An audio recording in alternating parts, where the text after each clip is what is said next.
一刷根39大林邦呀，腾邦腾腾啊巴扎呀扎呀，是兰达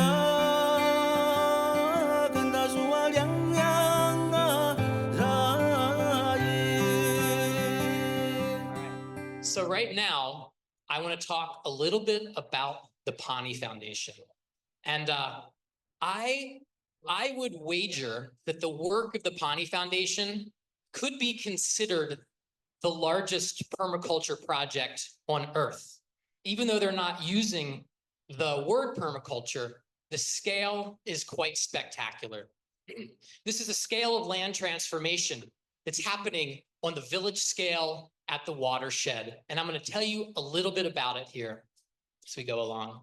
So the Pani Foundation is based in Maharashtra, which is, you know, when we think of the states in India, think of populations, we're talking about hundreds of millions of people. Really, it's like its own country, okay?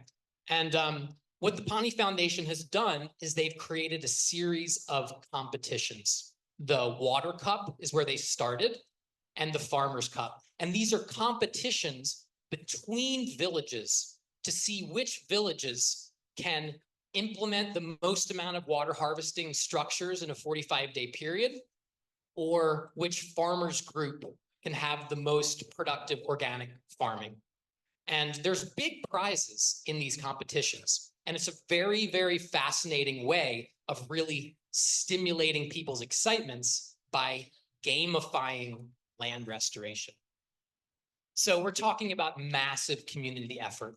We're talking about competitions where thousands of people are coming out, whole villages are coming out to work by hand to do land restoration on a massive scale. And it's also a massive educational effort.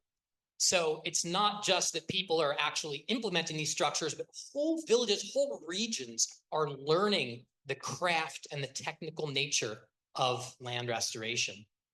So it's really top to bottom watershed restoration. That's what people are learning, and that's what these villages are implementing. And sorry, it's not going there. There we go. So because in India, this competition between the villages, the village locations and the village boundaries correspond with the watershed boundaries, okay? And perhaps this is the same in Taiwan or Japan or East Timor, right? Because pretty much anywhere that in my experience, anywhere that we have villages that are in an ancient location, we have the watershed boundary as the village boundary, because that's common sense. That's what people for ages and ages have done. So this is a real advantage with the Indian villages. And you can see it in the middle of the village here. This is a village that we went to that participated in the Water Cup competition.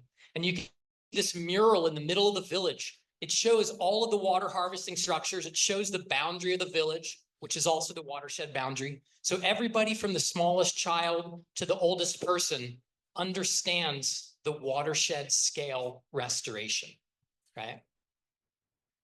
And so a lot of the activities that are happening are, you see reservoir development. A lot of this is done by hand, talking about thousands of people getting together. We see groundwater recharge structures, right? We see waterway development within these villages. And then the result of the watershed scale restoration is that there's groundwater, and then we see agricultural development and food security. Now, you need to understand that the pictures I'm showing you of these lush, water-filled, abundant villages, a lot of these places would have been considered devastated just a few years before, where in the dry season, the water tables were dropping and people had to leave to go find work in the cities or become migrant laborers, right? So I'm showing you the after shots, but the before shots, you know, really tell the story. And ultimately, what this restoration of the water table, restoration of the agricultural systems of these villages has led to is village prosperity, right? And so to understand the impact here, this is from the Pani Foundation's own website. Over 6,000 villages trained in watershed management where they did some level of watershed restoration, 550 billion liters of annual water storage capacity created, over 40,000 farmers trained in sustainable agricultural practices, and 110% profit growth achieved by top farmer groups in 2023. So this is the macro data. And my back of the napkin calculation on this, and of course you can correct me if I'm wrong, Dr. Pohl, but my calculation is that there's about, I asked how many people are in a village, and I was told the average population of the village is about 2,000 people. So if we're talking about 6,000 villages times 2,000 people, we're talking about 12 million people involved in this, okay? That's almost half the population of the island of Taiwan, right? And then each village has about 1,000 hectares is typically the area of the watershed. So we're talking about 6 million hectares, which is about 60,000 square kilometers, or about 23,000 square miles. So we are really talking about a very large scale project.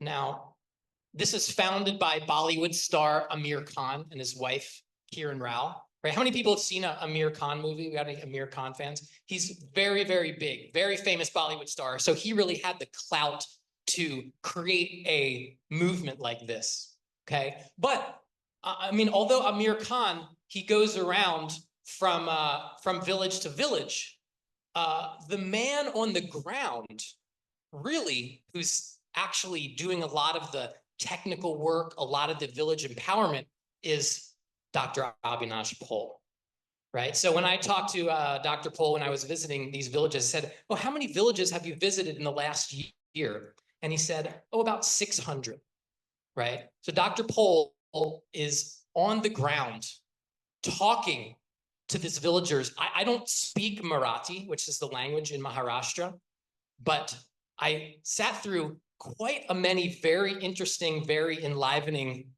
talks to villagers by Dr. Pohl, and he had them rolling laughing. I don't know what the jokes were, but he definitely has a way. Whoops. Sorry, loose fingers here. And you know, when you show up in a village in Maharashtra to visit, when you roll around with the Pani Foundation, you are really considered a VIP, okay? Because what the Pani Foundation has brought to these people, it has brought water, it has brought agricultural prosperity, food security, and village prosperity. And I traveled around with Dr. Pohl, and we produced 6 different videos here of 6 different villages. So I feel like I've had somewhat of a real look and an in-depth experience of what this work is about here.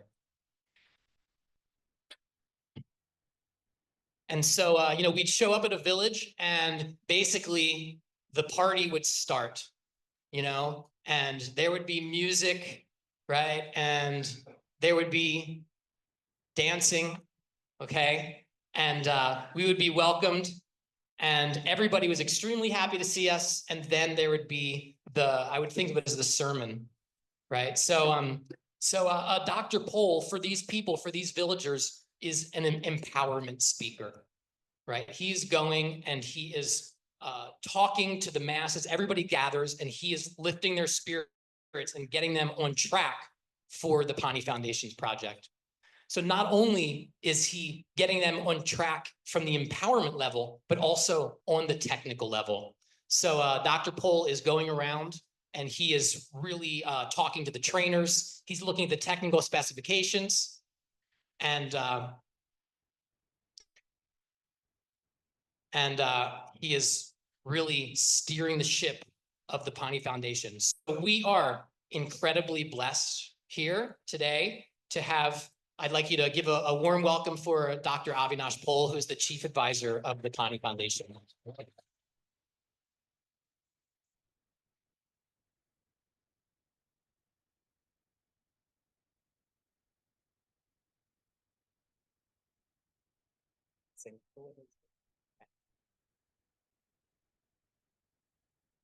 Ni hao.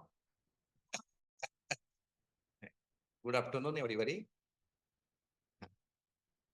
Firstly, I'm very much thankful to the organizers of IPC and the nicely longer one introduction of Pani Foundation and myself. So thanks, Andrew. The Andrew mentioned his introduction.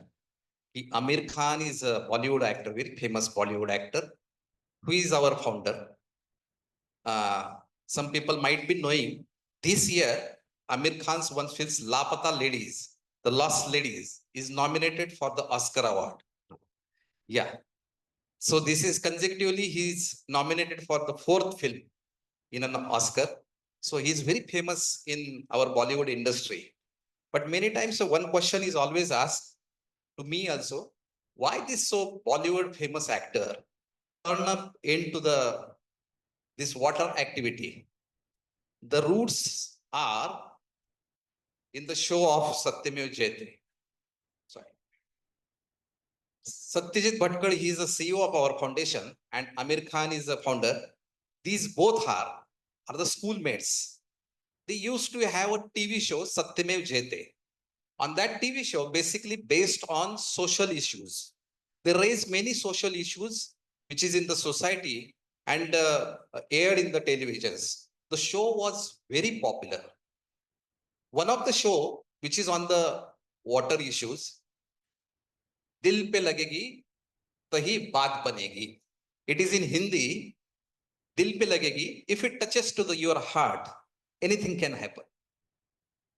So this is the theme.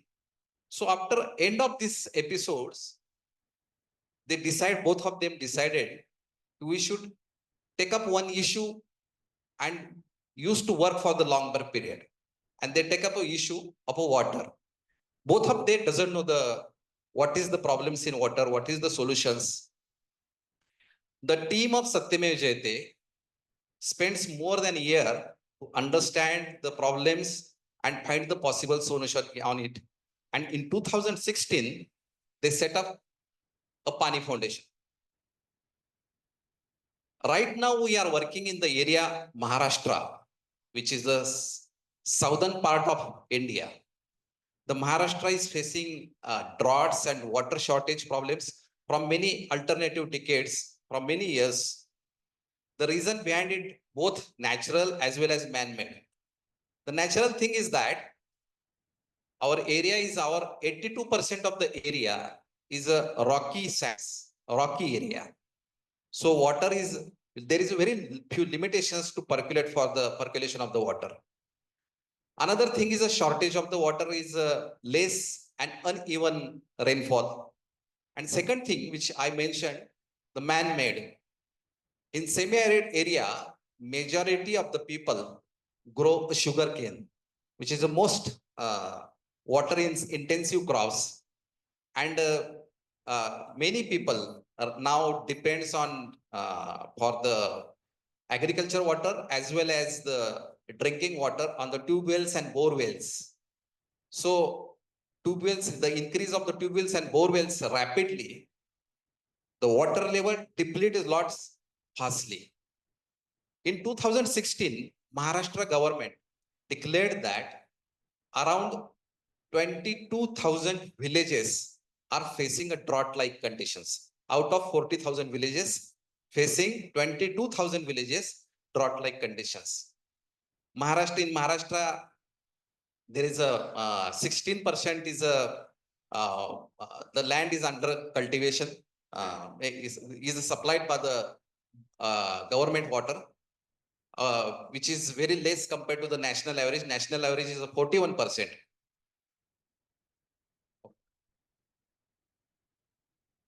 Oh, something wrong. Go back. Go back. Next. So we start thinking on it. Every problem can be solved by others existingly. We have two examples in front of them. Us, Hire Bazar and Raligan City, these two villages, already they solved their water problems by treating a watershed in a proper and scientific way. We know how to do it, but there is a no scale. For the scale, we required a good communication.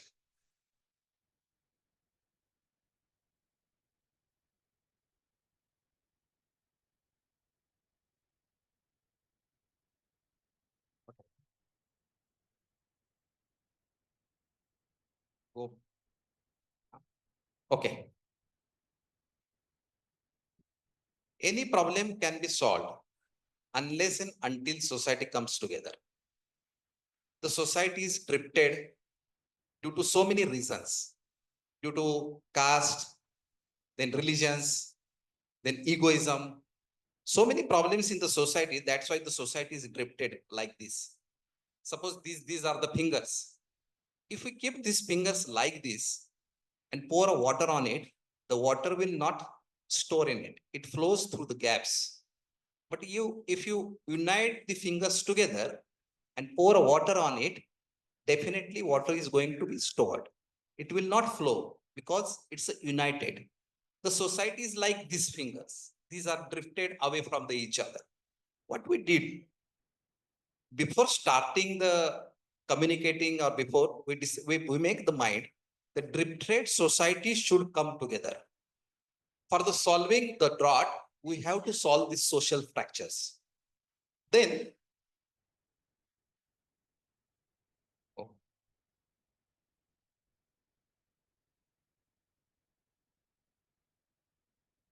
just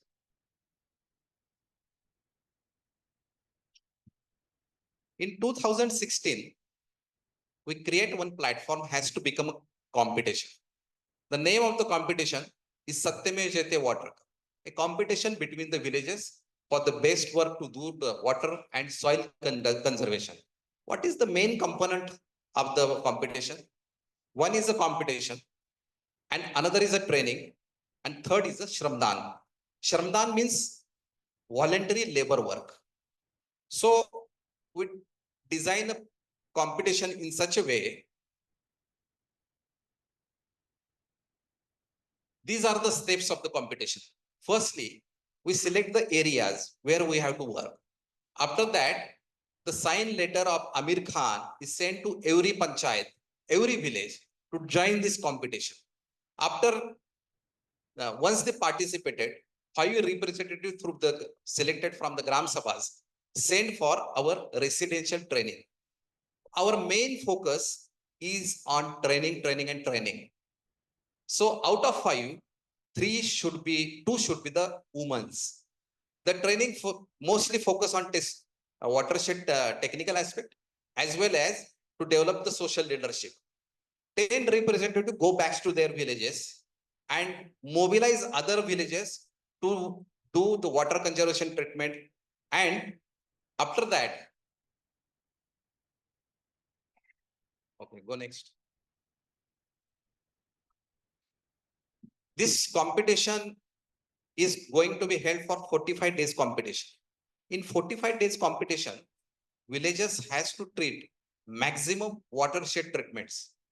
They have to create a maximum watershed works in their respective villages. Those villages are done very well, should be awarded by a good amount of prizes. The most important thing of the Pani Foundation in the Satyame Jayate Water Cup, as well as now we are conducting a Satyame Jayate Farmer Cup.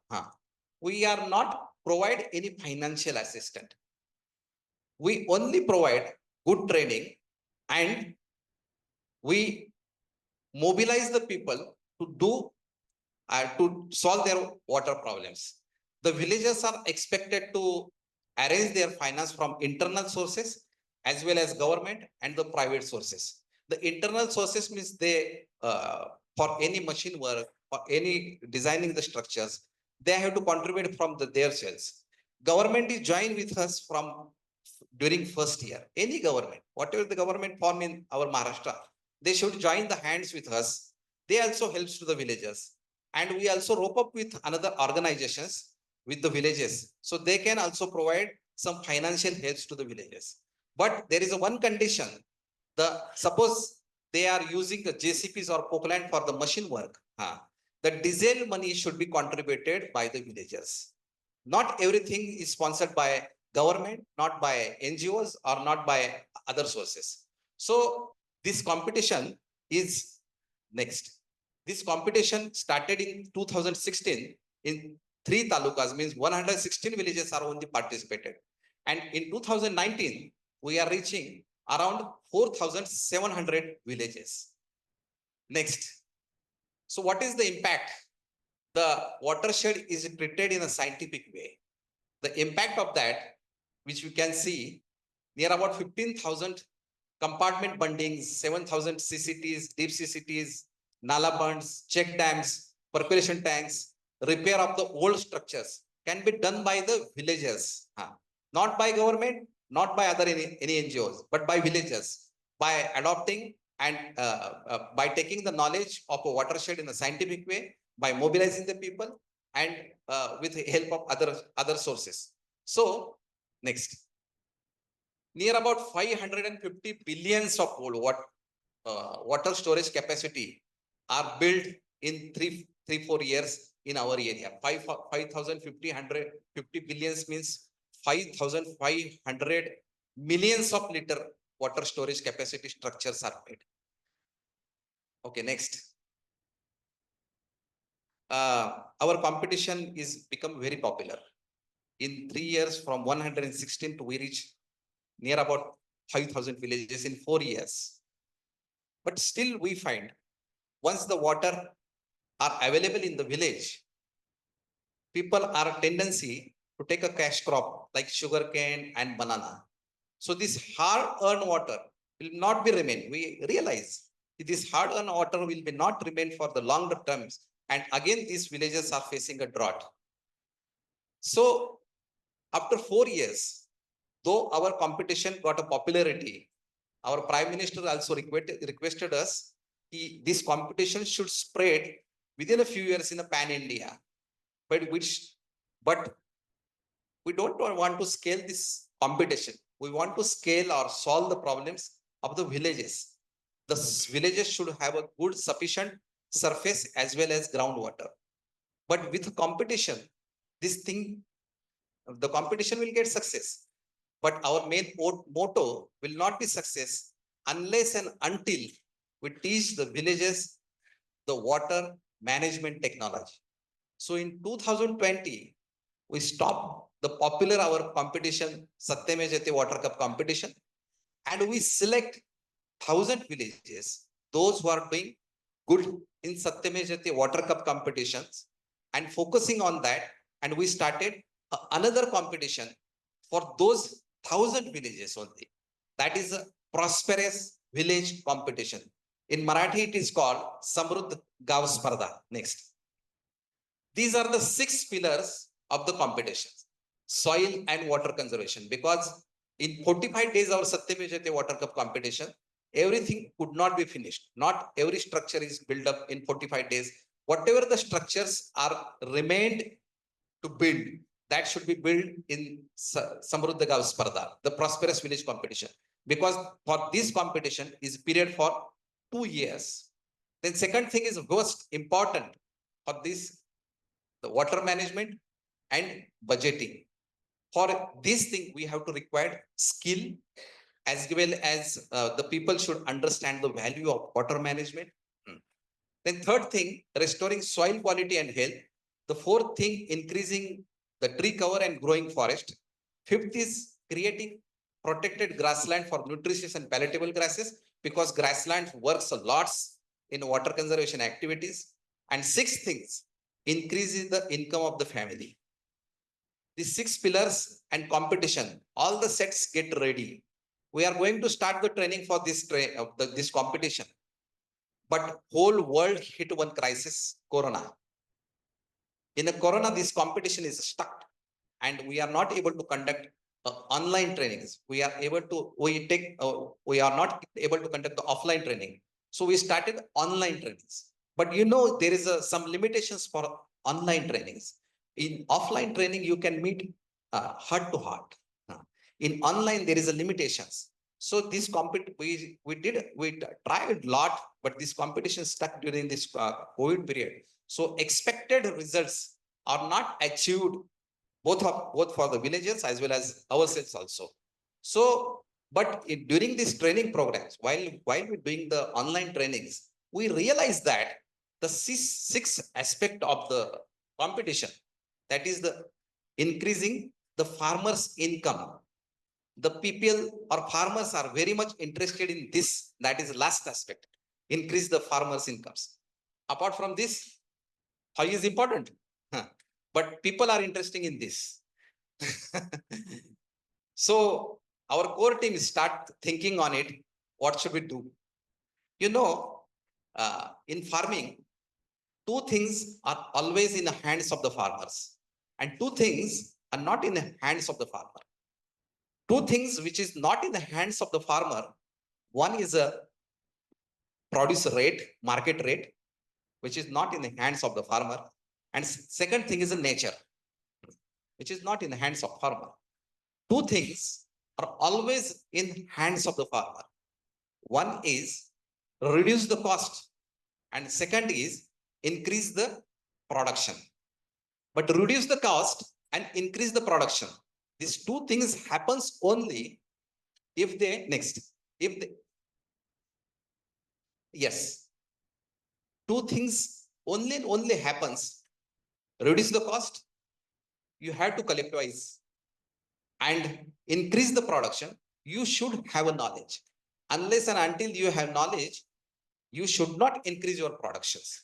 So in 2021, we started another competition for whole villages who are participating in our water cup competition, Satyame Jete Farmer Cup competition.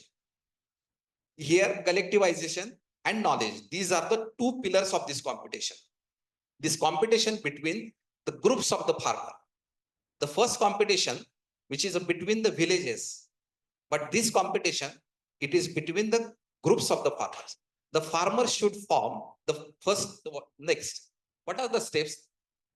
Again, the five representative comes for the 3 days residential training. The main focus of our training is the science of agriculture and power of collectivization.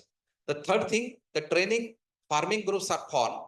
The farming group should be minimum size is 12 people should be there, and 15 acres of the land, 6 hectares of the land should be in their farming group. The farming groups are according to their crops. Suppose they grow soybean, they have soybean farming group. If they grow cotton, they have a cotton group, like that. So digital farming next. So in Satyamejate farming farmer cup competition, the first step is a training. After training, the villagers go back to their villages, respective villages. They form a group, minimum 12 people, 15 acre lands. Once they form group, from Panish Foundation, what we did? We did the MOUs with agriculture universities, and the base expert scientists from the agriculture universities are guided the people, guided the farmers. On the daily basis, the digital farming school is conducted on evening sessions on daily basis. On Sunday, it is a soybean school. On Monday, it is a cotton school. On Tuesday, it is Wednesday, it is a animal husbandry school. Every day, around 36 crops are including in Satyamejate Farmer Cup competitions. The competition between the groups, the best group are awarded from the Pani Foundations. So first thing is, that is knowledge. One thing is knowledge, and another thing is a collectivism. From the knowledge side, they got the knowledge from the expert agriculture scientist from the digital school. From one side, there is a scientist which is sitting on the Zoom meeting, and another side is a group of farmers. Thousands of farmers are engaging and attending these schools, and they directly ask their questions, which is facing their in day-to-day practices. Suppose any farmer is not able to attend the school on Monday of a soybean, and if he faces the problem on Tuesday in his farm, he should not wait for the Monday to come for the to attend the digital school. On Tuesday, he can put his question. We made a Telegram groups.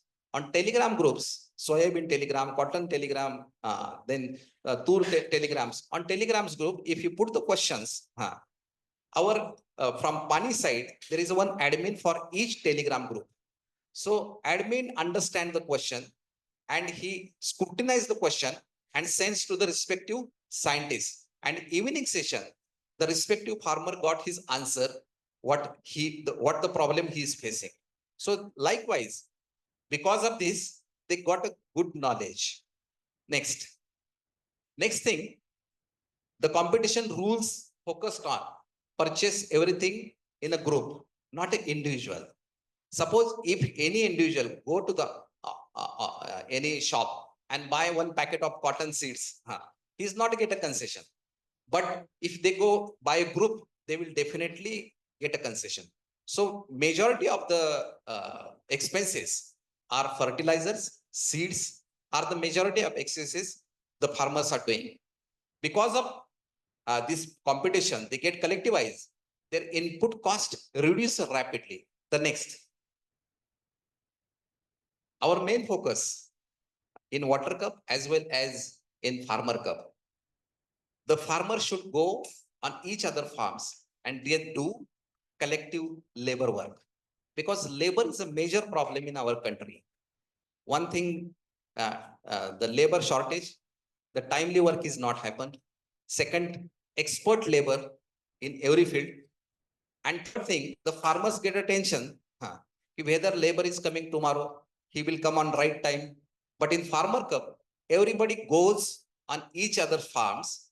The tension of the farmer get reduced and the timely works happens. The cost is get 0%. Labor cost in our group, now it is 0. Next, our main focus when we are emphasizing in a training program, the collective natural pest management. Suppose only single farmer doing the natural pest management. Not the worst thing is happen, but the whole village starting the natural pest management, definitely impact is more. So in training program, as well as on daily basis, our team is monitoring farmer groups. So we are focusing on natural pest management. Even in digital school, our scientists are focused on do the natural pest management. So that's why, next, because of his collective efforts, the many things happens, the cost is reduced, people are start thinking about the natural pests, their cost in fertilizers, insecticides, pesticides also get reduced. They start selling his products communally, so they get a little bit of premium rate. Next, so all these success stories are here on Facebook, Twitter, Instagram, WhatsApp groups. Next, even we on the alternatively weekly, we show a television show, Tufan Alaya, means storm is coming. Tufan Alaya, which is aired on the popular TV channels, and lakhs of viewers are for this show in Maharashtra. Next. So what is the impact? In 2022, we are in 1500, 24, 400 and 4,200 groups are there. The women now understand the value of our farmer cup, value of knowledge, value of collectivism. And that's why in the first year only we are in 43 collective women's groups. And in 2014, we have 1,111 groups. Next. So what is the impact of the farmer cup? The reduction in the per acre cost is 41%. Next. Growth near about 79%. Next. And most important, which I mentioned few minutes back, the natural pest management. The impact of natural pest management is that in near about 125 groups in 2022. This year competition result is going to be published in Jan. So exact figure is not with us. But out of near about 2000 groups, 1124 groups are certified as a residue free. They understand the value of natural pest management.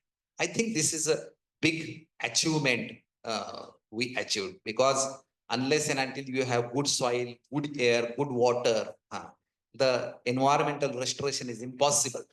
So this is the most important things happens in this Farmer Cup competition. The groups are doing well, are awarded by a big function which is held in one big stadium. Many Bollywood stars, many politicians, many industrialists are attending our functions, because the farmer should get a proper respect or appreciation. This is our motto. So still now it's till today we are started with the Water Cup, and we are still in the Farmer Cup. Hope so the next journey is also hopefully the better we can do the better and better restoration of the environment through the competition. So still now you can see the presentation. Now there is a few minutes video on our work which is in English but subtitle in Chinese, so everybody can understand. Okay, you can play video.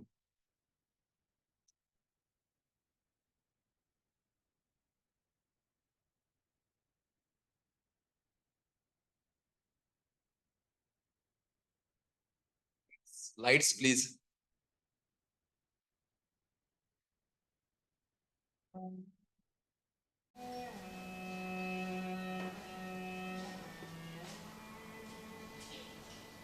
The year was 2015.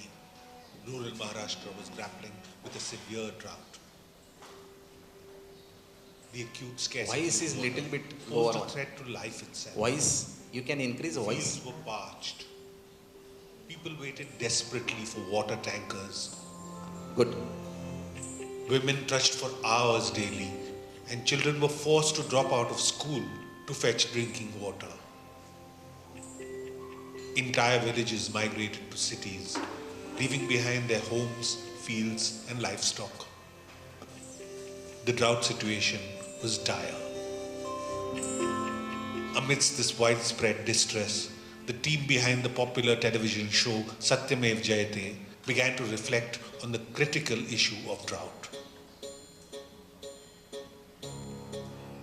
And soon they realized that the main cause of drought was not the lack of rainfall, but the absence of rainwater conservation. By applying the science of watershed development through various easy-to-make water conservation structures, this problem could be addressed. But who would do this work? Could the villagers themselves take the initiative and accomplish this through voluntary labor? To explore answers to this question, Pani Foundation was born. Founded by film star Amir Khan and Kiran Rao.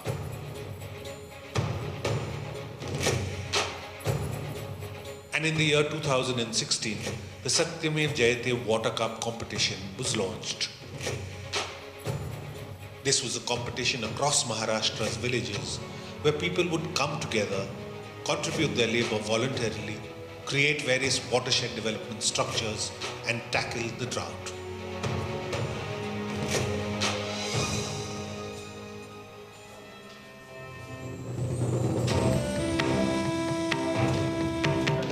First, thousands of villagers were trained in the science of watershed development and the power of unity.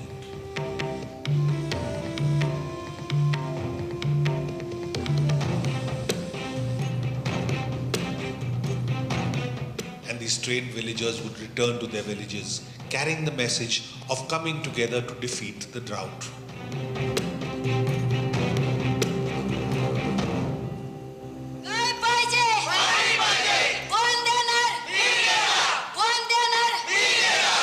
The people of Maharashtra responded enthusiastically to this competition.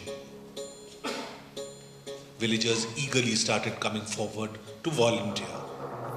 The competition excitement spread across the entire state, and within 4 years, it transformed into a people's movement.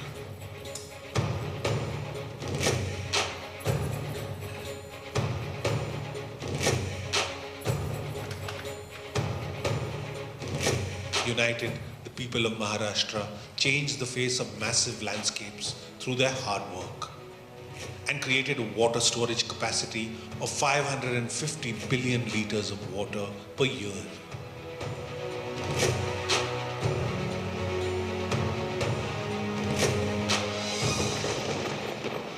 This Herculean effort moved nature itself. In return for the people's sweat, nature blessed them with water.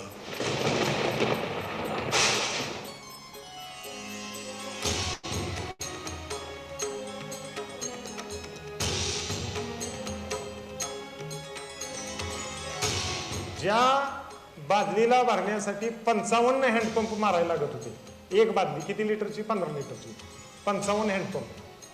आज 5 hand pump मध्ये ती बादली full होते. पहिला मारला की पाणी. कि खूबसूरती की बात यह है कि इस प्रोसेस में हमने एक पैसा नहीं दिया किसी गांव को, और मुझे खुशी है इस बात की. गांव वालों ने काम किया है, उनकी मेहनत है. जो कुछ पैसा लगा है उनका लगा है, जो पसीना लगा है उनका लगा है, जो वक्त लगा है उनका लगा है, जो दिमाग लगा है वो उनका लगा है. हर चीज उनकी लगी है उसमें. ये गांव ने किया, हमने नहीं किया. Hundreds of villages that once suffered from drought became water abundant.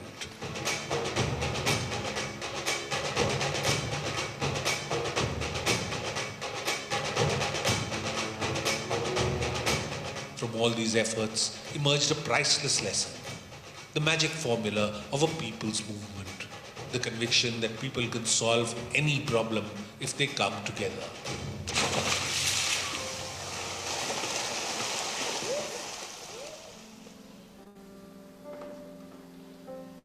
With ample water, the next challenge was how to transform this water into prosperity. In rural areas, the main source of livelihood is agriculture. But for years, farming had been trapped in a vicious cycle. Scattered smallholder farmers, lack of secure irrigation, lack of knowledge about sustainable practices, excessive use of chemicals resulting not just in rising costs, but environmental degradation, effects of climate change, and fluctuating market prices had left agriculture in a state that was ecologically unsustainable and financially unviable. In such a situation, once again using the magic of knowledge, voluntary labor, and the vehicle of a competition, an effort began to create a people's movement for ecologically sustainable and economically profitable farming. In 2022, the Satyamev Jayate Farmer Cup was launched. A unique group farming competition among farmer groups aimed at sustainable and prosperous farming. Once again, the farmers were trained in ecologically sustainable group farming. Thousands of farmers joined this wave of change, and by 2024, more than 4,000 farmer groups had formed. This collectivization gave them not just the bargaining power to reduce the cost of their inputs through collective purchases, but also gave them a new sense of self-respect. आधी आम्हाला मान सन्मान भेटायचा नाही एकट्याने, पण आता गटाने जातो आहे म्हणून चांगल्या नजरेने आणि सन्मानाने बघितलं जात आहे. आम्ही कमी नाही असं आता दिसतं आम्हाला. To bridge the knowledge gap, a new initiative was launched, the Digital Farming School.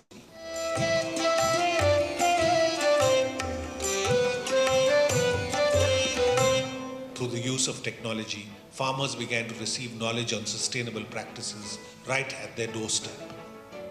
Experts from various agricultural universities began to answer farmers' questions directly. Several different standard operating practices of scientific farming reached the farmers, and farming began to transform itself. The proof of this knowledge percolating to the grassroots was witnessed when farmers moved away from chemical-based farming and replaced chemicals by adopting the methods of integrated pest management, utilizing natural resources and moving towards making farming chemical-free. रासायनिक फवारणी सुद्धा केली नाही. दशपर्णी अर्काच्या आणि मुळा अर्काच्याच फवारणी केल्या.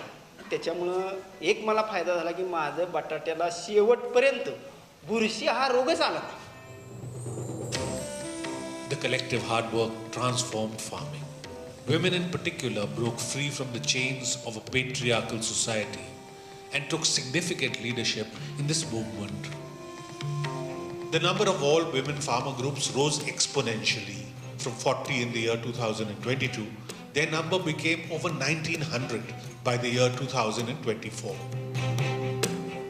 Collective farming strengthened social bonds and feelings of love, camaraderie, friendship, and cooperation grew.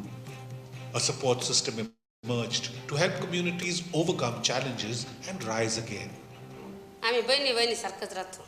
म्हणजे एकमेकीला आधार देऊन तिला असं नाराज नाही ठेवायचं. ती आज फ्रेश नाही काहीतरी झालं घरी मग तिला थोडा फवारा मारल्यासारखं करायचं हसायला लावायसाठी. Collective, ecologically sustainable farming worked magic. The transformation of water into prosperity finally achieved.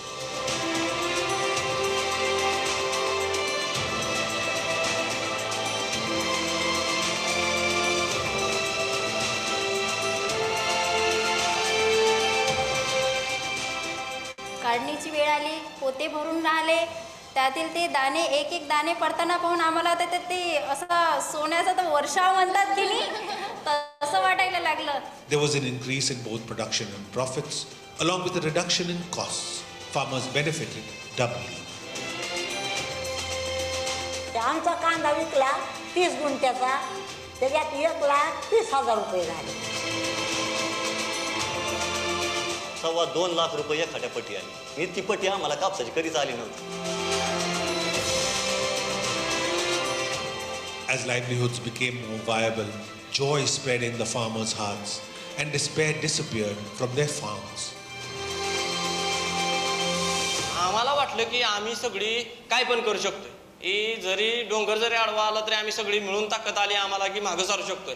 निराशा हा शब्दच राहिला. आम्ही निराशा संपवून टाकली पा.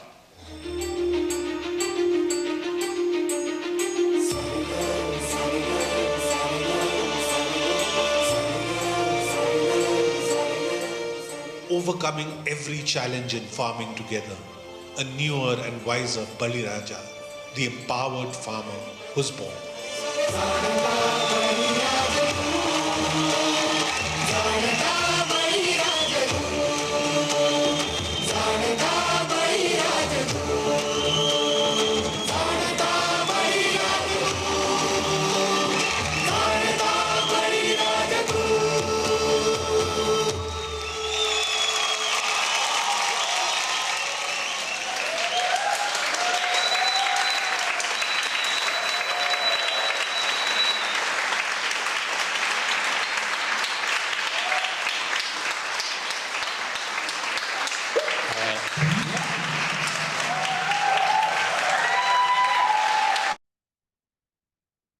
Thank you, Dr. Pohl, so much.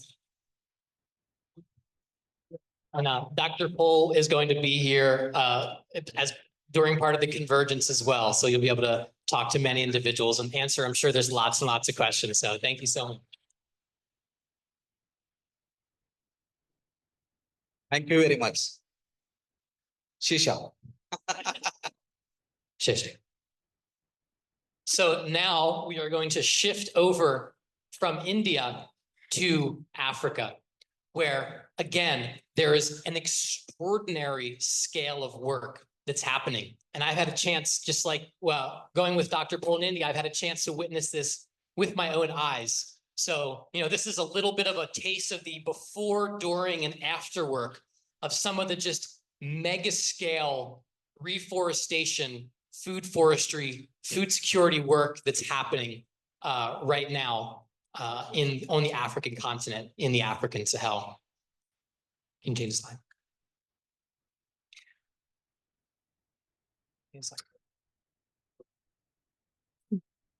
Yeah, so again, we're talking about handwork by people on the ground, fixing their own villages, fixing their own landscapes, their own water cycles. Next slide, please. And a lot of the structures that are some of the most well-known at this point are these half-moon structures that are being dug by hand by people harvesting water and being the precursors for water infiltration, soil building, and then agroforestry systems, food production, and the increase in biodiversity, increase in species. Next slide, please.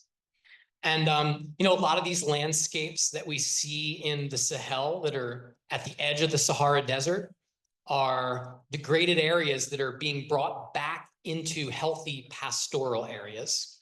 Next slide, please. And, you know, when we start to look at the scale of some of these projects, we see these new patterns. I mean, permaculture is a lot about patterns. We're seeing a new pattern being imprinted onto degraded land that is the leverage point, the trigger for this new renaissance of the soil and the vegetation in these areas. Next slide, please. And so the next person that I'm going to introduce here has been working for decades, working on resilience work with vulnerable and displaced populations. Much of the work is in Africa as well as other locations, right? So this is Natalie Topa here.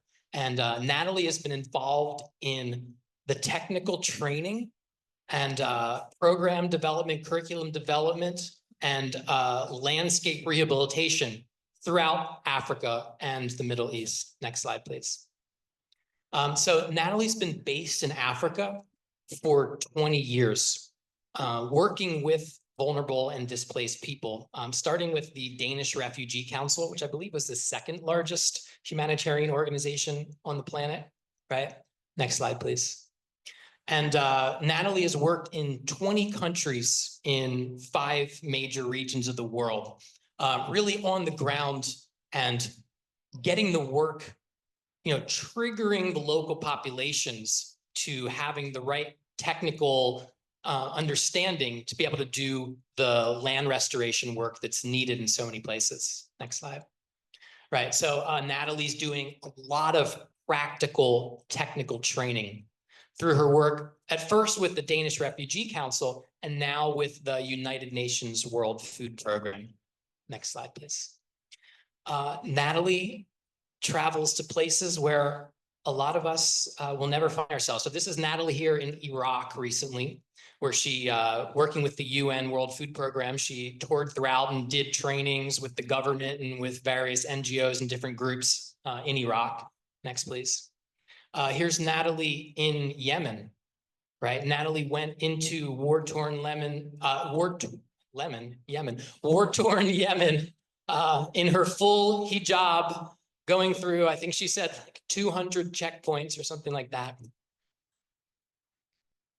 Yeah, 1,500 kilometers through Yemen to the Saudi border, going and doing technical training. So Natalie's work within the United Nations, I mean, she is literally going into war zones and some of the most distressed areas on the planet and bringing this permaculture work.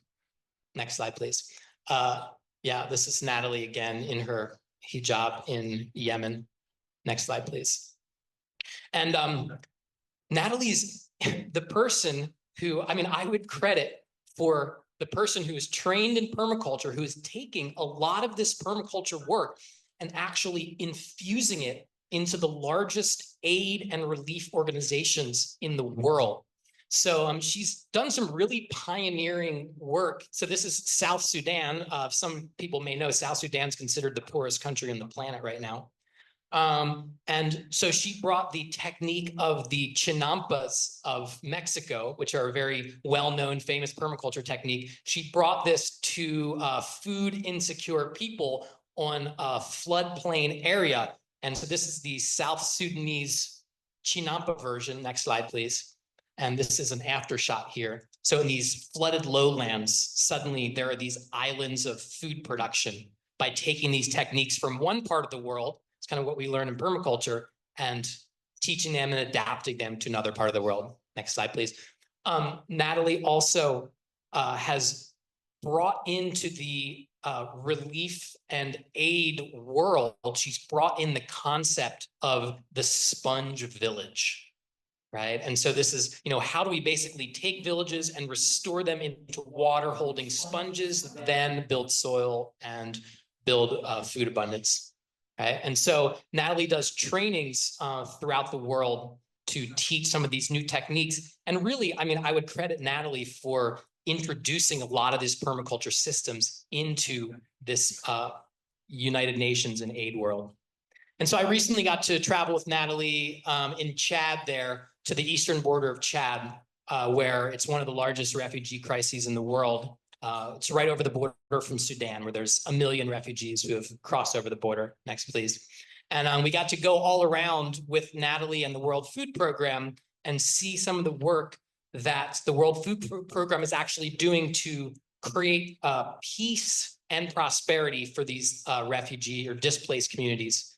And got to visit a lot of projects. And I really got to see Natalie in the field and see how she interacts and, see what her good work looks like. And I've got to say, Natalie is a person, I realized we touched down in this refugee camp here in Eastern Chad, and we were met by like 1,000 children when the helicopter landed. They were very excited. And I realized at that point that Natalie is someone who really is at home in these situations, is really at home in a place where people are having the hardship of being displaced and really need this kind of work that permaculture has to offer to improve their lives and situations. So please give a warm welcome for Natalie Topa, Global Advisor for Regenerative Resilience at the United Nations World Food Program. Thank you.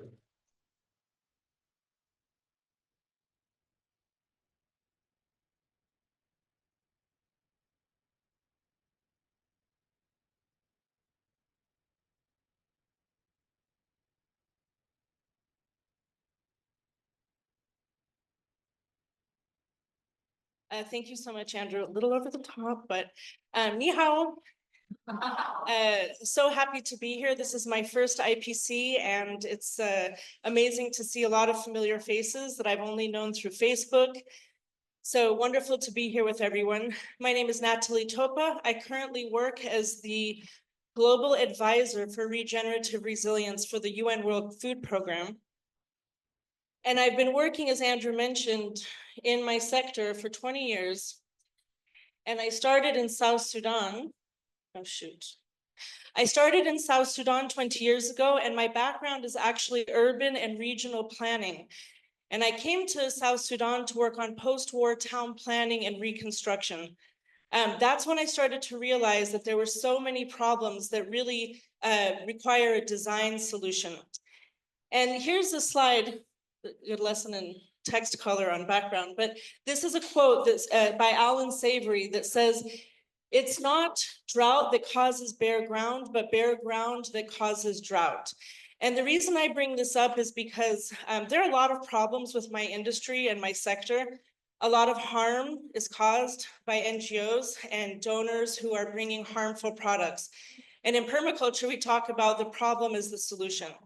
So as infuriated as I was and continue to be with the things that donors promote, I decided to jam myself in as the Trojan horse to really make sure that there's a voice within this system that is pushing a new paradigm. The other thing is that we talk too much about climate change and not enough about land degradation and the health of agroecosystems. And a lot of times we hear that, the climate change is caused, the people who suffer the most from climate change had no contribution to that. I don't like that narrative. I find it very disempowering, and it takes agency away from communities that are suffering the impacts. It says, this problem is so huge, you can't affect it. You can't do anything to help it. It's too daunting. And so this is in South Sudan. I've been working there for 20 years. I've seen how the shock after peace has degraded the land as millions of refugees and returnees were coming back. But what I want to talk about is actually a little bit about how, Okay, so just how I try to bring this voice of agro-ecosystem restoration, regenerative practices, and permaculture into the work that we do. All over Africa, we are seeing the drought flood cycle. Okay, so that's really a symptom of a collapsed ecosystem. And, you know, in permaculture, we understand the systemic nature of the landscapes that we work in, and not only landscapes, but urbanscapes. So drought and flood are two sides of the same coin. And as we have hydrological destabilization due to loss of biodiversity, vegetative cover, we start to have extreme and violent events that impact people, their food security, their livelihoods, and peace and stability. I often say that, you know, first we have forest displacement of water. And that forest displacement of water leads to the forest displacement of soils, right? Because water in these contexts is a liquid compost pile just running away. It's taking nutrient, it's taking topsoil and the water with it. When you have forest displacement of water and soils, then often the forest displacement of people follows. We don't have the soil that create the survival base and the resource base for livelihoods, food security. So a lot of what we do is work with communities to come in. Many people are totally severed from their heritage. I try to talk to donors about the importance of heritage security. I myself am Polish American, even though I've been living in Africa for 20 years. I wasn't born in Poland. I only know what Polish is through whatever was happening in my grandmother's pot in the kitchen. There was some funny smells coming, and that was for me the umbilical cord of our culture and our heritage. So often we go into communities and we want to map what these indigenous resources are. I also tell our donors and our teams, I'm a very strong believer in AI. Does everyone know what AI is? Ancient innovation, okay? So we're big promoters of AI. And part of that is mapping with communities the wealth of resources that they have among them. And we realize quickly that the ingredients for resilience are everywhere.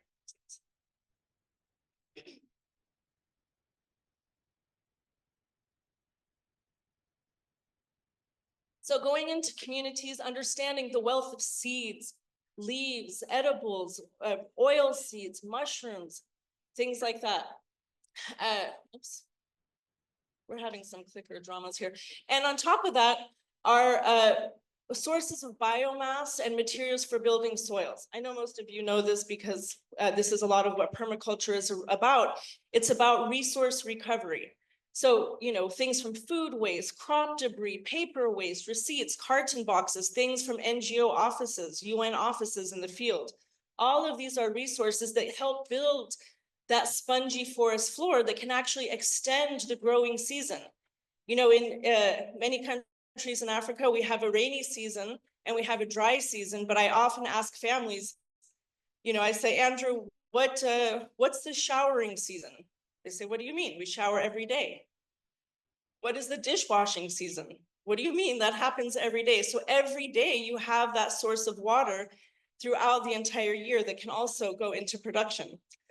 Then what we do is walk through a process of mapping. In permaculture, we may talk about this as sector mapping or sector analysis. To, you know, so women, this is at the farm scale or the homestead scale, start to understand the direction of the sun, the wind, the flows of water, the elements in the system. On a larger scale, when we're looking at entire villages or communities or catchments or watersheds, this takes a larger scale of mapping. And the women often are very detailed in this, by the way. It's very interesting because we often split men with women and they have a totally different lens. Men will look at beyond the watershed into other markets, but women have massive detail within their own catchments. So of course we we want to make sure that knowledge is the main input, right? Knowledge and skills are the main input. So only using locally available materials and tools, we create, actually this should be the symbol for AI. For ancient innovation. So obviously, many of you in permaculture will know that the A-frame is a tool. So this is something that is totally accessible. I don't know if there's anything more democratic than an A-frame. But we also use spirit levels and other types of tools. There's so many. There's eye levels. I do use a laser level if I'm working with machines and excavators, large earth moving equipment. But these are all simple, locally available, and totally appropriate, accessible tools. And with this tool, we start to talk about the 3 thieves of water and how we can design to mitigate these 3 thieves of water. So who are these 3 thieves? Number 1 is the slope. So the topography and slope all allow water to wash away, carrying fertile topsoil and organic material. The second thief is the sun thief, right? The sun, I tell farmers, if your eyes can see the soil, the sun's eyes can see the soil. And the sun's eyes are sucking the moisture right out of the soil. Likewise with the wind thief, evaporates the moisture in the soil. So when I talk to donors, when I talk to my agency, I want us to think not only about water security, which is very important, but also moisture security, okay? Because when we only have one chance in many cases during the year to catch that rain. Then we've got to do everything we can to protect that moisture, and that's how we can extend the growing season. There is a 4th thief, the person who doesn't properly calibrate their A-frame, right? But I'm trying to shift our narrative within WFP, our partners and our donors, of how we move from evaporative farming to hydrative farming. My industry has done major harm and continues to do so with promoting inputs, chemicals, seeds that are single-use, fake seeds. And that has a massive role in land degradation and is a huge threat to food security. So I'm trying to really highlight a better way of doing things that's far more accessible and sustainable in the long term. And by doing so, by supporting farmers to do this type of climate change adaptation, this is the only way that we can actually do climate change mitigation, right? There's no other way that we can undo the harm of climate change except through healing the productive potential of landscapes. Oh, this slide is very light. I think it's showing better on that screen. But this is a very common scene in my industry. NGOs that have plastic water tanks that are leaking water all over the place. So I use this as a tool to get people to understand design thinking. So you've got a black plastic water tank leaking. You've got the west sun. In Somali culture, men have many wives. And there's a saying in Somali culture that the evening sun, the west sun, it's the hottest sun of the day. The west sun is like your other mother, your stepmother. They have no mercy on you, okay? So, so how do we protect from that stepmother? So here you have a, leaking water that's just puddling into this disgusting like Disneyland of disease, flies, a lot of evaporation and heat. And here on this tank, you can see we're integrating, layering in some permaculture. Is there any way to adjust the color? So here you have a tank that we've painted white, planted a perennial tree to block that west sun, create a mulch basin for this dripping water, planted out with cover crops and vines, cover the water tank with a perennial vine. And these basic concepts are just a simple way to start to get people to understand how we integrate design. In South Sudan, this is another really critical point that I'm trying to help our industry understand. Moist soils are cool soils. In a planet where we have global warming as a problem, global moistening is the assignment. And so this is in South Sudan, where I was standing with my temperature gun, just with my feet spread. I pointed it here, 63 degrees Celsius. And in the shade of this tree, it was 40 degrees. This was a landscape that you could call Stumpville. It was just all tree stumps. And this was this little tree, you know, but by the grace of God, was saved at 40 degrees Celsius in the shade of that tree. That's 23 or 22.9 degrees.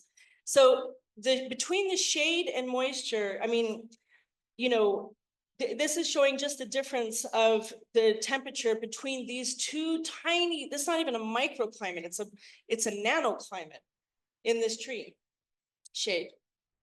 So this is at Regina's house in northern Kenya outside of Kakuma refugee camp where we wanted to do a design.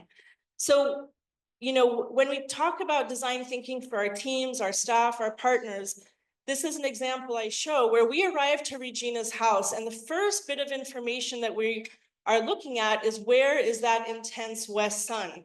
Because by virtue of, you know, the opposite of that is where automatically we know we have some shaded microclimate.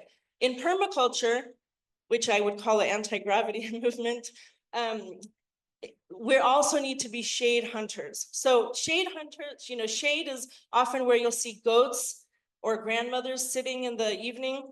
So already we know we have a shaded microclimate. Regina told us that it floods in her house up to her thigh. So the water flow is coming in this direction and it receives a lot of flooding. She tosses her gray water right here outside of the house. And so just based on this information, what we did is design a very small system. You know, we made a little bioswale on contour that delivered the water, the exit point of the water away from her house. And this is, here we're mitigating the 3 thieves of water. What we did is we made a fence all the way around to mitigate from the, you know, the sun thief and the wind thief. And the slope thief is mitigated with this small bioswale. Now, those in permaculture understand that that water is still going to continue to go downhill. We just want that to happen under the soil, not slide off on the top. We talk about slow spread sink. What is the opposite of that? Fast, incisive, cutting, erosive, and superficial, not having enough time to hydrate that landscape. So the bioswales act like throats in the landscape that allow the water to drink and swallow and quench that soil. So many small strategies. We started to plant trees around the edges. And this is just from another view.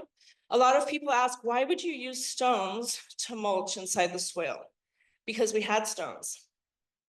If you don't have stones, don't use them. We made these, you know, double dug beds, 60 centimeters under the ground, filled them full of spongy organic materials, and then planted on top. And within 3 weeks, Regina was able to start harvesting amaranths.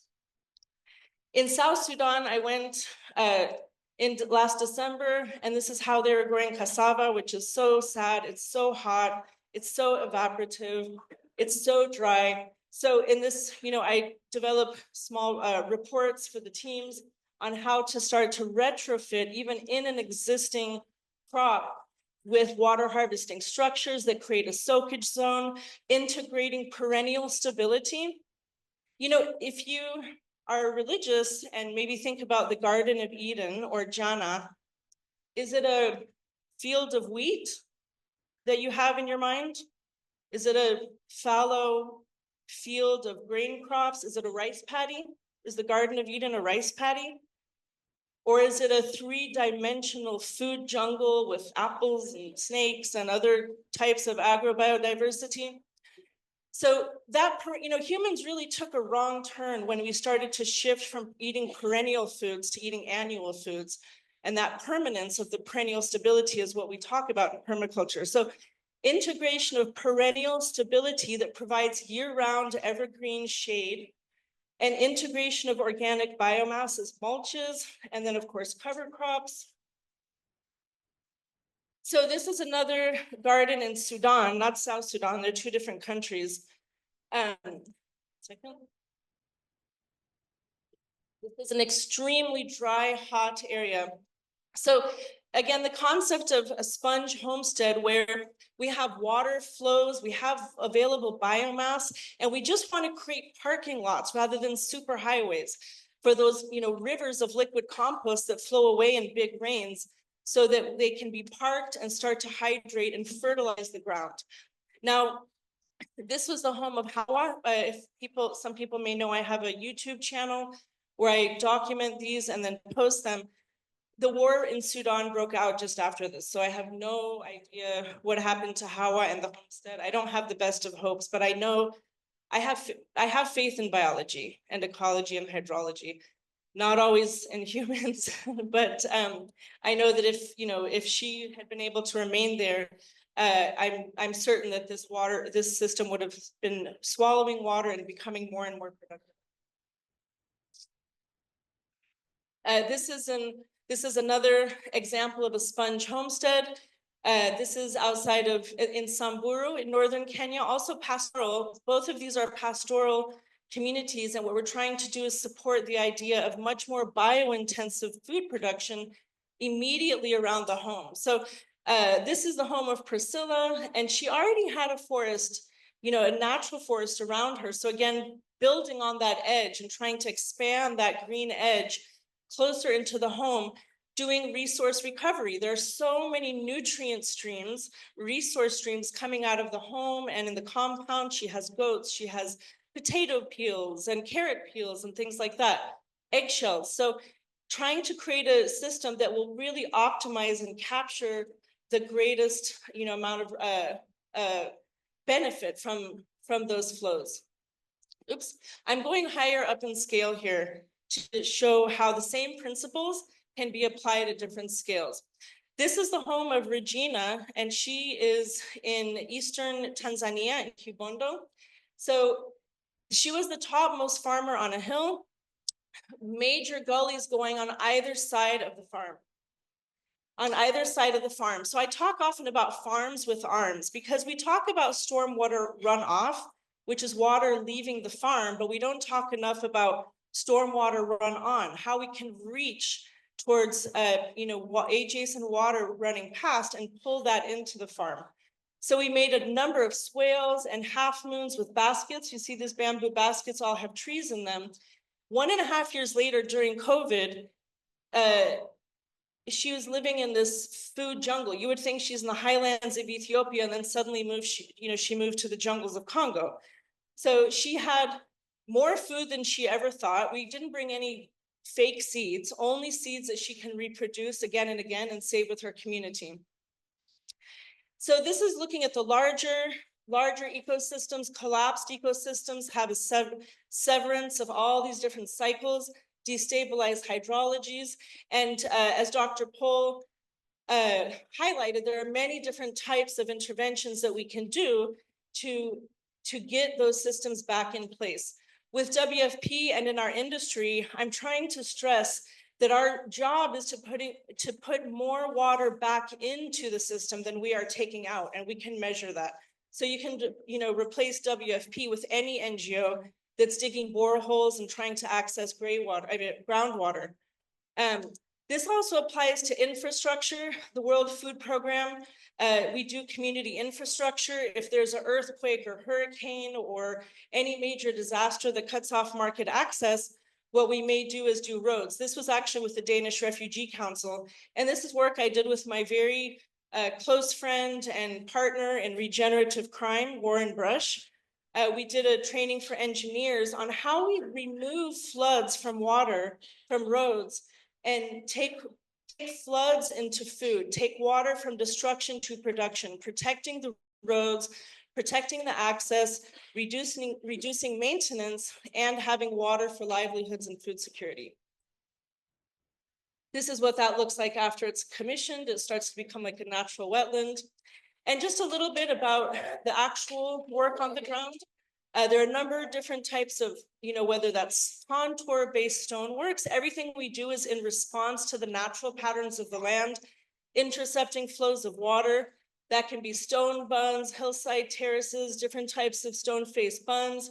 We also have different types of earthworks. So there's a classical half moon.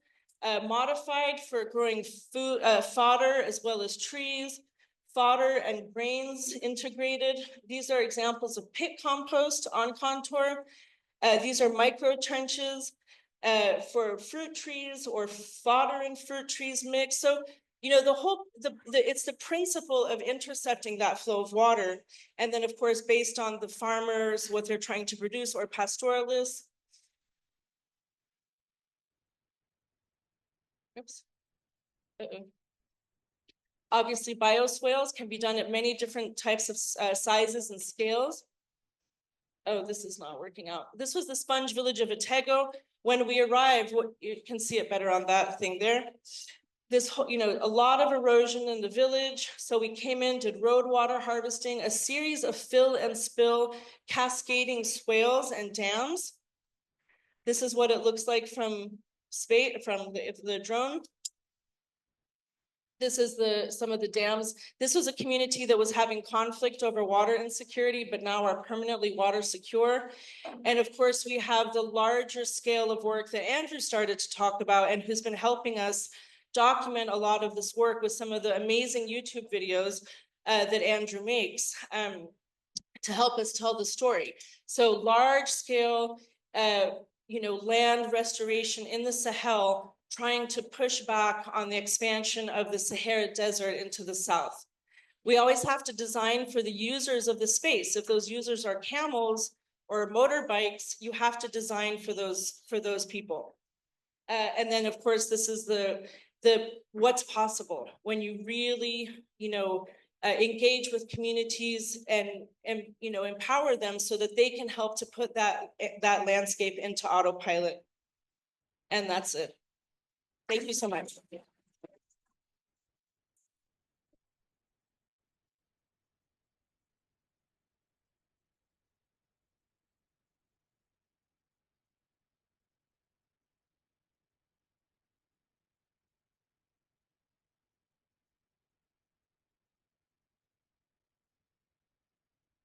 All right.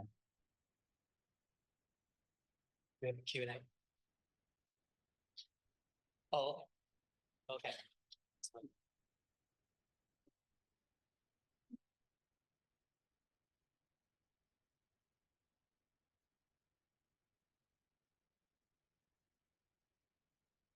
All right, thank you so much, Natalie and Dr. Pohl. That was just really fascinating. I'm sure that there's some questions out there.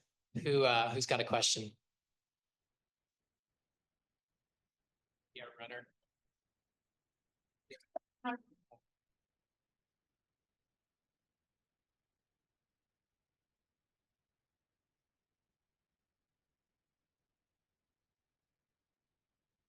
Thank you. Thank you to the both of you for those presentations. It was really inspiring, really cool. For me specifically, my question, I work with a company that sells solar-powered water pumps. It sounds cool at first, but I can worry that we are providing a sustainable way to pump groundwater unsustainably. So what methods would you suggest for manufacturers to use to provide guidance on groundwater recharge and management?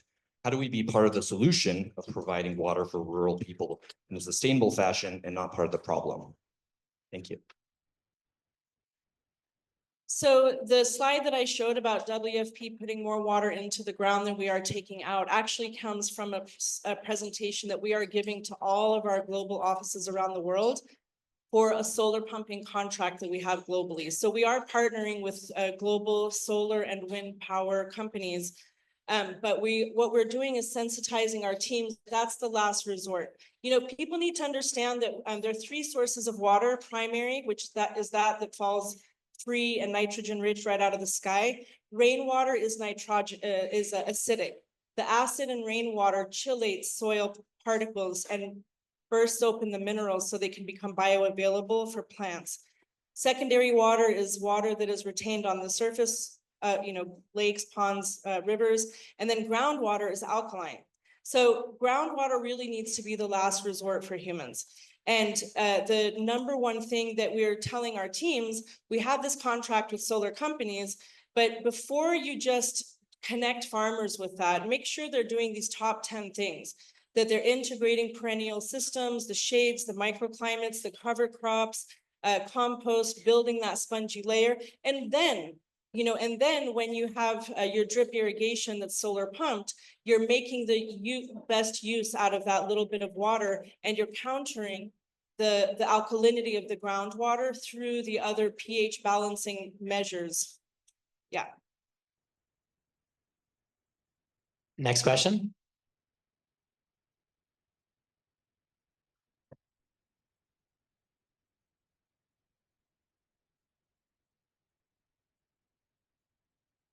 Hi, I'm really curious about Dr. that is a competition, a culture thing for Indian people, because I find it very interesting that all the farmers are very eager to the competition. Is that another form of a cooperation between Indians? Is that a trend? That's, yeah.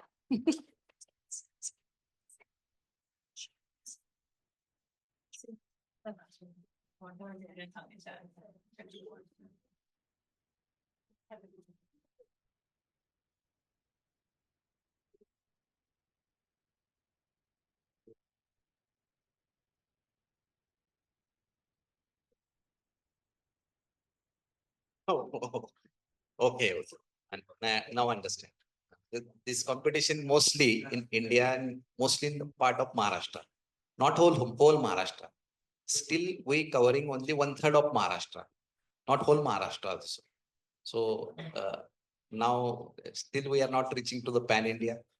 So if you want to conduct the competition format in your area, we can guide you.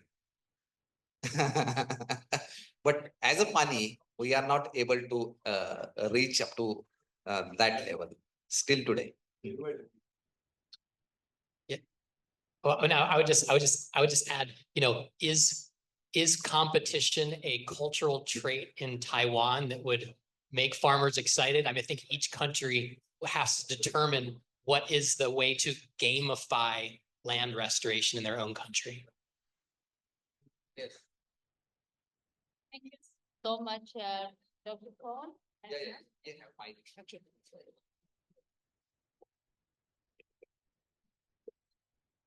Thank you so. Thank you so much, Dr. Paul and ma'am. It's a wonderful presentation.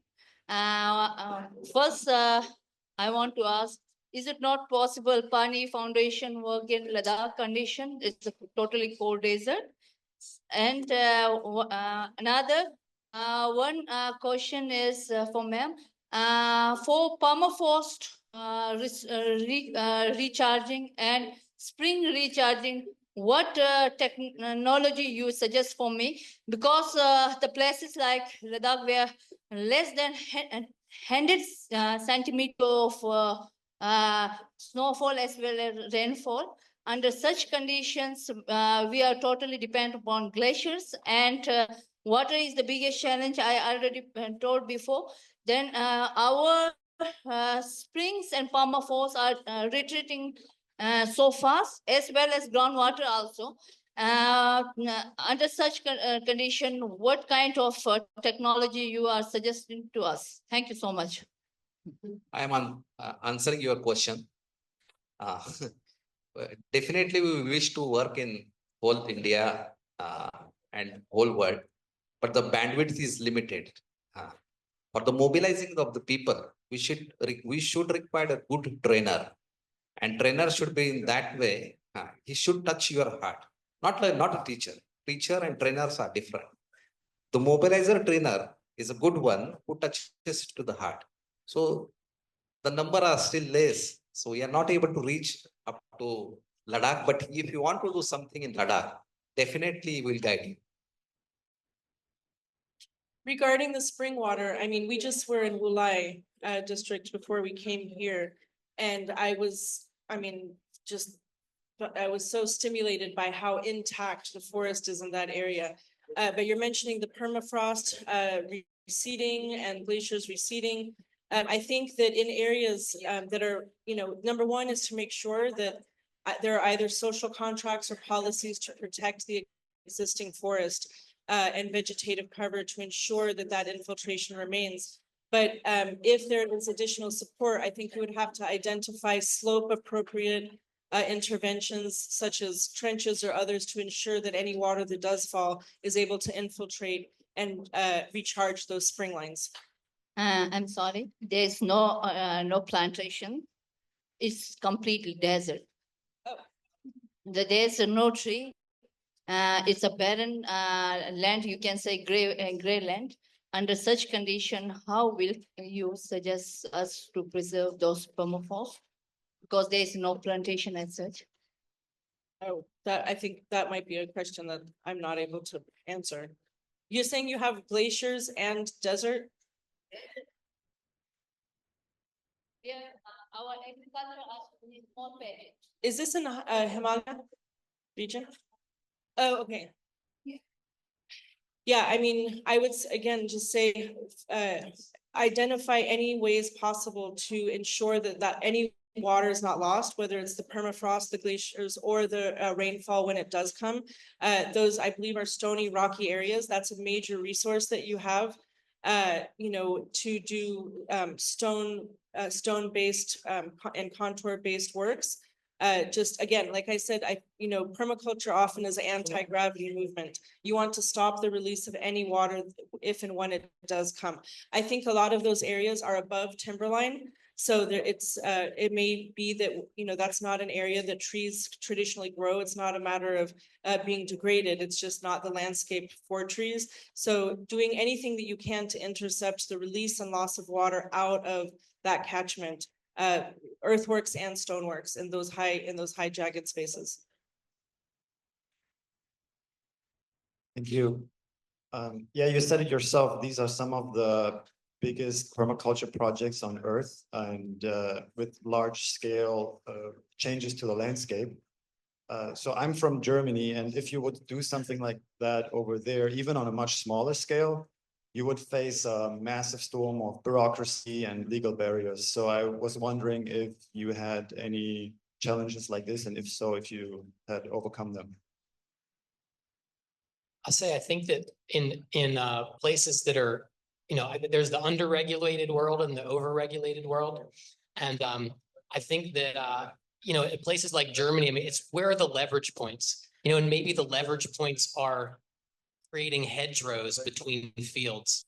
I mean, maybe that's the easiest place to create large scale tree infrastructure is along existing property boundaries, you know, so I would look in a place like Germany, I would look for, you know, what is the leverage point? What can you do?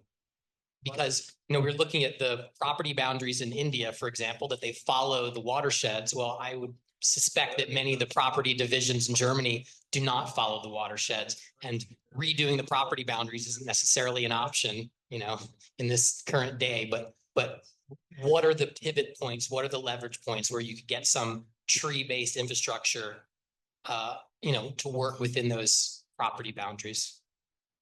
And another point on that is champion mapping.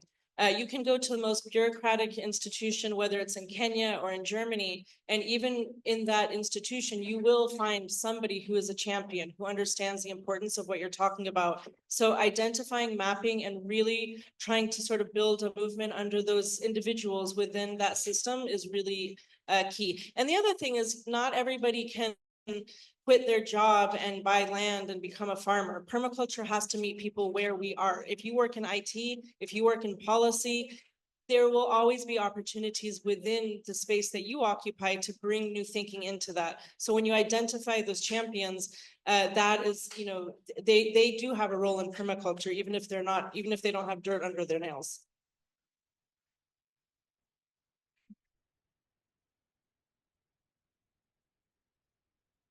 Deep respect for both of your works. I have a question. I think throughout your talks, you both mentioned a lot about the idea of collectivity and also commons. So I was wondering if you can share some of your wisdom and experience of organizing and balancing between individual interests and also between individual and common or the public good. Thanks.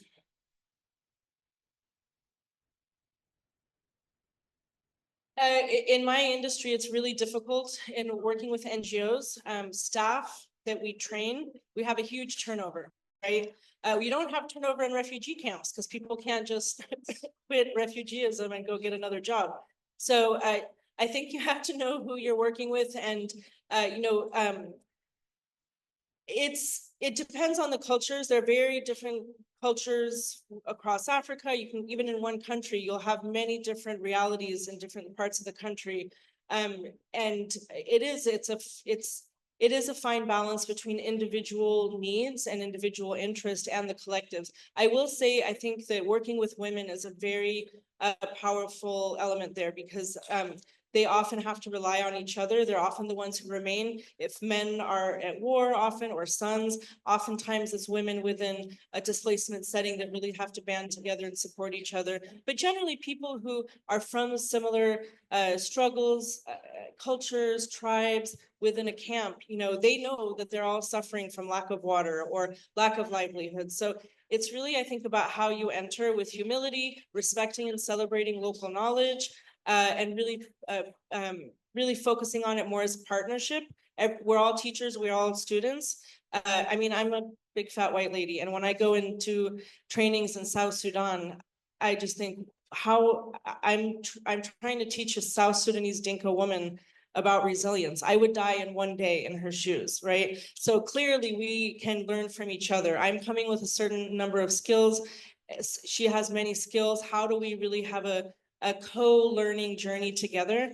Yeah, I think the way that you engage people, managing expectations is really key. There's a major difference between the Pani Foundation, where people are bringing money and their own, self-mobilization. Oftentimes in my industry, we do pay people because they need cash. So it's a cash injection to do work at the same time, but that also is a double-edged sword. So it has to be context appropriate. You can't make a blanket answer. The important thing is you should understand the mindset of the people with whom you are working. That is the first thing. In our thing, in water cup competition, we sensitize the people during our training program by showing some games, straw games, and that is a different one which can actually explain during our tea time. This is not a platform because we lost the time of the others. And in Farmer Cup, we sensitize the people by showing the cancer train film. Then they can start the natural pest management. So sensitization of the people is very important, and you should know the mindset of the people. These two things is very important, I think, in our work. Yeah. Looks like we're out of time here. So again, thank you, Dr. Paul and Natalie. Topa, thank you. 一刷根，39